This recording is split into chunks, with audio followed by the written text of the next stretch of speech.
नमस्कार दोस्तों, मैं आप लोगों को इंडियन राइटर में जो रिएक्ट है वो बताऊंगा। चीन और साउथ कोरिया कैसे पगला गया है। खान सर ने इस वीडियो में बहुत अच्छे से बताए हैं कि आखिर साउथ कोरिया किम जोंग कैसे पगला गया है। आइए हम वीडियो को शुरुआत करते हैं। जय हिंद। देखिए, एशिया में दो पगला है सब, एक किंग जोंग, एक सी जिनपिंग। पहले किंग जोंग को समझते हैं क्या किया। इसको पूरी दुनिया ने सैंक्शन लगा रखा है परमाणु परीक्षण के कारण। तो इसके यहाँ फर्टिलाइजर की कमी हो गई, जिस वजह से खेती के में पैदावार बहुत गिर गया है। तो ये फर्टिलाइजर कहां से लाएगा? तो अपने देश के लोगों को कहा है कि डेली एक बोतल पेशाब करो और उस बोतल में रखे पेशाब को फर्टिलाइजर कारखाने में पहुंचाओ। क्योंकि आपको पता है कि हमारे शरीर में जो यूरिन निकलता है शरीर से, उसमें 2% के पास उसमें यूरिया होता है। तो वो उस यूरिया से ये फर्टिलाइजर का निर्माण करेंगे। अब इनका स्थिति बहुत खराब हो गया है, इनके पास फूड क्राइसिस भी आने वाला है, खाद्यान्नों की बहुत बड़ी कमी होने वाली है। उत्तरी कोरिया में 2025 तक आने वाले 3 सालों में यहाँ पे बहुत बड़ी भूखमरी देखने को मिलेगी। एक्चुअली हुआ क्या कि जैसे कोरोना आया तो इसने क्या किया, दुनिया ने बॉर्डर लॉक करने के बजाय इसने खुद का ही बॉर्डर लॉक कर दिया दूसरे को। क्योंकि इसके पास पता है कि हेल्थ सिस्टम है नहीं, दुनिया से व्यापार रहेगा तो वैसे भी इसको व्यापार करता कौन है, चाइना रूस से जो कुछ आता था, तो इसने ब्लॉक कर दिया अपने बॉर्डर को। जिस वजह से इसके यहाँ पैदावार पूरी तरह से गिर गया, विदेशों से अनाज नहीं आ पाया, फर्टिलाइजर नहीं आ पाया, और इस समय बाढ़ और वर्षा भी इसके यहाँ बहुत भयानक हो गया, जिस वजह से पूरी फसल बर्बाद हो गई। अब यहाँ इतना बड़ा फूड क्राइसिस देखने को आ रहा है, जिस वजह से इसमें हजारों लोगों की मौत होगी। लेकिन ये परमाणु परीक्षण करते रहेगा और अमेरिका और यूरोपीय देश इस पर बैन लगाते रहेंगे और यहाँ लोग मरेंगे क्राइसिस से, फूड क्राइसिस से। लेकिन इसको अपने यहाँ के लोगों की जान से ज्यादा परमाणु परीक्षण की जल्दी लगी हुई है। 1990 के दशक में 60,000 के आसपास लोग उत्तरी कोरिया में मारे गए थे। अब इसने कहा है कि 2025 तक पे हम अपने देश की जनता से कहा है कि आप तैयार रहिएगा, हो सकता है कि 1990 से भी बुरा दिन देखने को मिलेगा उत्तरी कोरिया का। अब चाइना का समझते हैं दूसरा का पगला का, इसको होड़ लगा है कि दुनिया के जितने देश हैं उसको कब्जा लो। चाइना और रूस एक अभी के वक्त में रूस चाइना की ओर ज्यादा झुका हुआ महसूस कर रहा है, क्योंकि इंडिया जो है अमेरिका को प्रीफर कर रहा है, रूस को अपनी अर्थव्यवस्था बचाने के लिए चाइना के सिवा दूसरा कोई ऑप्शन नहीं दिख रहा है। तो ये लोग एक एक्सरसाइज कर रहे थे नौसेना का। अब यहाँ पर है जापान, तो जापान में एक जलसंधि है, सुगारू जलसंधि, ये है जापान यहाँ पर। तो जापान का विवाद चाइना से भी है, जापान का विवाद रूस से भी है, जापान का साउथ कोरिया से भी है। तो ये एटलीस्ट इतना तो समझ में, जापान और उत्तरी कोरिया वाला भी है दूसरा। तो जापान का यहाँ किसी से नहीं जमता है। तो चाइना और जापान की जो रूस की नेवी थी, ज्वाइंट एक्सरसाइज कर रही थी। अब जापान का ये ऊपर वाला द्वीप होकाइडो है और ये नीचे वाला सबसे बड़ा द्वीप होन्शु है। आपको पता होगा जापान की राजधानी जो है वो होन्शु द्वीप पर ही है। क्वेश्चन भी पूछता है होन्शु द्वीप किस लिए प्रसिद्ध है, तो पेट्रोलियम उत्पादन के लिए प्रसिद्ध है इसका होन्शु द्वीप। और होकाइडो और होन्शु के बीच में समुद्र का पतला रास्ता है। इस समुद्र के पतला रास्ता को सुगारू जलसंधि कहते हैं।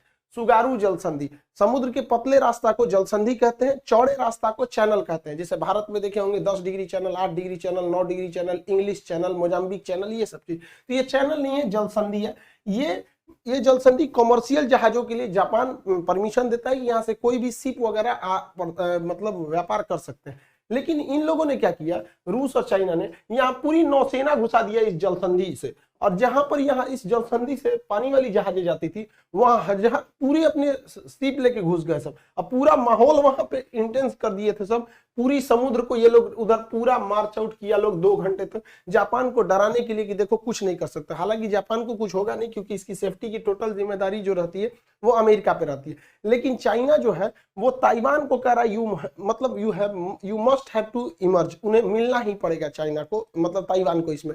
अब ताइवान में क्या करते हैं ये लोग, आए दिन अपना एयरफोर्स लेके घुस जाते हैं 2-3 जहाजों को। लेकिन इस बार इन्होंने क्या किया, 52 जहाज को लेके घुस गए। वहां देश में अफरा तफरी हो गया, इन लोगों को अंतरराष्ट्रीय मदद मांगनी पड़ी, लेकिन कोई दुनिया इसकी सुनता नहीं है। लेकिन फिर भी ताइवान के लिए लोग आगे आ जाते हैं। रीजन क्या है कि ताइवान का मतलब सिलिकॉन शील्ड, पूरी दुनिया में जितने भी इलेक्ट्रॉनिक्स आइटम बनते हैं, चाहे वो कैमरा है, टीवी है, मोबाइल है, कंप्यूटर, लैपटॉप, जहां भी बैटरी से चलती है जो भी मतलब ये इलेक्ट्रॉनिक डिवाइस है, उसमें जो सिलिकॉन लगते हैं ये येलो कलर को, उन सारे सिलिकॉन का 70% अकेले इसका मार्केट जो है वो ताइवान देखता है। दुनिया में जितने कंप्यूटर है उसमें जितना सिलिकॉन देखेंगे, सब 90% चांस है कि सिलिकॉन वो ताइवान ही उसको देखता है। इसलिए पूरी दुनिया ताइवान के लिए आके खड़ी हो जाती है, क्योंकि उनको पता है कि अगर ताइवान पर कब्जा हो गया चाइना का, तो इस पूरी सिलिकॉन का जो इकोसिस्टम है उस पर चाइना का कब्जा हो जाएगा।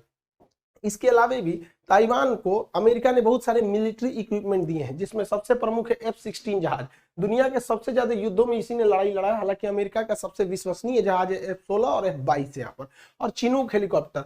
अतः अगर चाइना का कब्जा होता है ताइवान के ऊपर, तो ये सारे हथियार भी ऑटोमेटिक चाइना ले लेगा, जिस तरह से अफगानिस्तान में तालिबान ने ले लिया है। तो अमेरिका भी इन्हें बचाने के लिए चला आता है, लेकिन बहुत सारे देश है जिन्हें बचाने कोई नहीं आता है, जैसे वियतनाम हो गया, भूटान वगैरह हो गया, उन्हें बचाने कोई नहीं आता है। इसमें सबसे बुरा शिकार हो रहे हैं इसका वीगर। अभी क्या हुआ है, पाकिस्तान के लिए बहुत दोस्ती दिखाता है ना चाइना पाकिस्तान में, तो पाकिस्तान का एक ऐप था कुरान ऐप, तो चाइना का इस साइड में सिंजियांग प्रांत है, यहाँ वीगर मुस्लिम रहते हैं। चाइना इन वीगर मुसलमानों में लगभग 20 लाख मुसलमानों को यहाँ पर जेल में डाल रखा है। तो पाकिस्तान में बना वाला एक कुरान ऐप था, चाइना ने उस ऐप को हटवा दिया प्ले स्टोर से, वहां पे एप्पल स्टोर से हटवा दिया बिना किसी रीजन के। और इस पे चाइना के इस एक्शन का पाकिस्तान में किसी ने कुछ भी नहीं बोला है। इसके अलावा चाइना वीगर मुसलमानों पे एक से एक नया प्रयोग कर रहा है। वीगर मुसलमानों से कह दिया कि आप अपने मस्जिद से लाउड स्पीकर हटा दीजिएगा। इसका विरोध करने पर मस्जिद गिरा दिया गया, उसे सार्वजनिक शौचालय में बदल दिया। हद तो तब हो गया जब चाइना इन वीगर मुसलमानों की किडनी, लंग्स, फेफड़ा निकाल के करोड़ों का व्यापार करने लगा वहां पर। अब इसकी पूरी दुनिया में आलोचना हो रही है, लेकिन अभी ये खबर शायद पाकिस्तान में नहीं गई, और गई भी तो किसी को हिम्मत थोड़ी कि अपने बाप के खिलाफ कुछ बोल सकते हैं। यहाँ पर एक से एक काम कर देते हैं। अभी वीगर ये जो राज्य है ये है सिंजियांग, यहाँ पर वीगर मुस्लिम है। ये तिब्बत है, तिब्बत को तो इसने 1959 में ही कब्जा कर लिया। इसके पास ये जो छोटा सा जिंघाई नाम को जो है क्विंघाई, ये राज्य है किंगहाई। यहाँ पर भी मुसलमानों की संख्या ठीक ठाक है, दूसरा सबसे ज्यादा मुस्लिम है सिंजियांग के बाद यहाँ पर। अब यहाँ पर इसने क्या किया है, कहा कि चाइना में अगर रहना है तो चाइना की तरह दिखना होगा, आप कोई भी रिलीजन को फॉलो कीजिए। उसने कह दिया कि मस्जिद पर ये जो ऊंचे ऊंचे मीनार है, ये मीनार को तोड़ दीजिए। ये जो गुंबद है टॉम, इसे तोड़ दीजिए, ये मीनार नहीं होनी चाहिए। ये मेहराब जैसी आकृति ये सब नहीं रहनी चाहिए। तो चाइना इसको कह रहा है कि तोड़ दीजिए, और तोड़ मत दीजिए, इसने तोड़वा भी दिया। जैसे देखिए ये मस्जिद पहले ऐसी थी, इसका मीनार ये जो था इसमें से गायब कर दिया यहाँ पर से। इसके अलावा अंदर में देखिएगा यहाँ भी एक मीनार है, यहाँ से देखेंगे वो मीनार गायब कर दिया। यहाँ पर डिजाइन बनी है ये इस तरह मेहराब जैसा, इसने कहा इसको तोड़ो। चाइनीज परंपरा में बिल्कुल ये क्या होना चाहिए, चौकोर होना चाहिए। यहाँ पे अगर आप देखेंगे ये मेहराब जैसा इस टाइप का बना है, ये चाइना ने कहा कि ये सब का लिए बना रहे हो, ये सब हमारे यहाँ नहीं चलेगा, चौकोर चौकोर बनाओ। देखिए पूरा सेम वही मस्जिद है, इसको चौकोर कर दिया। अभी पूरी दुनिया में इसकी आलोचना हो रही है, लेकिन दुनिया में कुछ ऐसे भी देश हैं जिनको लोगों को चाइना से कोई मतलब नहीं। ये चोट्टा तभी चिल्लाएगा चाहिए OIC वाले लोग, आप लोग को कुछ खबर लगा कि नहीं, आप लोग को कुछ ही सबका, लेकिन आप लोग को तो कुछ बोलना नहीं है। इन लोगों को केवल 2 जगह तकलीफ होती है, एक 370 हट गया कश्मीर, हाय कश्मीर, हाय कश्मीर, आएगो इजराइल फिलिस्तीन, बस फिलिस्तीन और कश्मीर में ही इनको समस्या दिखती है, बाकी इन्हें कहीं समस्या नहीं दिखती है। दिक्कत ये नहीं है कि चाइना ऐसा क्या कर रहा है, इनकी समस्या, लेकिन इसका मन बढ़ते जा रहा है। लोग मन बढ़ते जाएगा तो कुछ भी करते जाएगा। अभी हम लोग के यहाँ दीपावली का फेस्टिवल चल रहा है, इस बार चाइना को समझ में आया है कि भारत में चाइना जो गलवान में पंगा ले रहा है वो बहुत महंगा पड़ गया। एक्चुअली इस बार दीपावली में कोरोना प्रोटोकॉल की वजह से पटाखे वगैरह पे बहुत सारी पाबंदियां लगाई गई और विदेशी लाइट्स वगैरह को पिछले साल से ही लोग बहुत जागरूक है। इस बार भी हम धन्यवाद करते हैं पूरे देश के लोगों का कि जो चाइना का बहुत बहिष्कार किए। कोई झालर मोती मत लगाएंगे। आपके इस अपील के जितने भारत में बहुत सारे लोग इसके लिए सामने आए, उसका आज रिजल्ट देखने को मिला है कि चाइना को इस बार जो है दीपावली पे 50,000 करोड़ का लॉस लगा है। छोटा मोटा लॉस नहीं है, 50,000 करोड़ का लॉस लगा है। अब समझ में आ रहा है? आओ ससुरे, गलवान घाटी में यहाँ पर यही होती है हम लोग के वीरों की जो शहादत हुई है। वहां पर देखे होंगे हमारे जो कर्नल साहब थे संतोष बाबू, ये उन लोग के लिए शहादत की श्रद्धांजलि। 50,000 करोड़ का इनको लॉस लग गया। अब बनाए ये लोग झालर मोती। इसको लग रहा है कि जब मन, आप लोग भी कहते हैं भाई चाइनीज चीजों का प्रयोग ना करें, भारत में जो आप कोशिश करें कि दियों का प्रयोग करें। दीपावली लाइट वेट में कहा, ये वेस्टर्न कल्चर कहाँ से घुसा दिया। कुम्हार के दिए रखे रात में। हम लोग बचपन में जब दीपावली में थे रात रात भर जगते थे लोग कि तुम्हारा दिया नहीं ना बुझा, दूसरे के दिया में से तेल उठा के अपने दिया में डाल देते थे। तो दीपावली दियों का त्योहार है। लाइट झालर मोती ये मॉडर्न टेक्नोलॉजी का लिए इसमें घुसा दिए। ले आना भी है मॉडर्न तो इंडियन इलेक्ट्रॉनिक्स का प्रयोग करें, न कि चाइनीज का। आई होप आप इस सबको समझे होंगे। और अभी जो नेक्स्ट एग्जाम है आपका, ये बहुत जल्दी ले लेगा, आपका GD वगैरह लेगा। इसका टॉनिक बैच जो है वो 15 दिन का ही उसकी वैलिडिटी होती है। 15 दिन में ही सबको समेट दिया जाता है। उसमें 2-3 दिन हो भी गया आप लोग का, तो उसमें जो लोग इनरोल नहीं है उस इनरोल हो जाएंगे। बहुत ही मिनिमम उसका फी रखा गया है, एकदम 150। वहाँ पे जिन लोग जीडी में जिनको प्रॉब्लम हो रहा है वो रिवाइज करने में लगभग उसमें 2,500 से 3,000 क्वेश्चन और मॉडल प्रैक्टिस सेट वगैरह सब रहेंगे जो इंपॉर्टेंट रहेंगे। आई होप इसे समझे होंगे। मिलेंगे नेक्स्ट क्लास में। जय हिंद।